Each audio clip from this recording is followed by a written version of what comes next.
ఏ party గెలవబోతుందనేది ముందే నిర్ణయించుకున్నాం. మా మనసు హృదయపూర్వకంగా మేము నవీన్కి గెలిపిద్దాము. ఇప్పుడు గెలిపిస్తే మాకు మంచి జరుగుతుంది. ఒకటి, రాజు మంచిగుంటే రాజ్యం మంచిగుంటుంది. వీళ్ళన్నీ తెలిసిన వాళ్ళు అనమాట. ఎందుకంటే ఇప్పుడు మూడోసారి వేయటం, అతను వాళ్ళ ఫ్యామిలీ మొత్తం కూడా మంచిదే. వాళ్ళు వీళ్ళు నిందలేయటం తప్పితే ఇవన్నీ ఇది కరెక్ట్ కాదు. ఫిలింనారు ఎంతో పేదల పాలి పెన్నిటని మేము అనుకుంటాం. మా అన్నని మేము అర్ధరాత్రి వచ్చి తలుపు కొట్టినా కానీ మా ప్రాబ్లం సాల్వ్ చేసిండు. ఏ పార్టీలో లేనప్పుడే.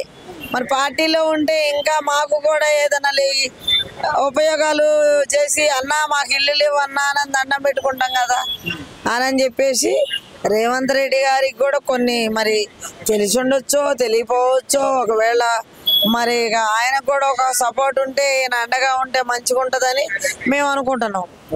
ఈయన అండ చాలా మాకు కొండ, అండదండ కొండ.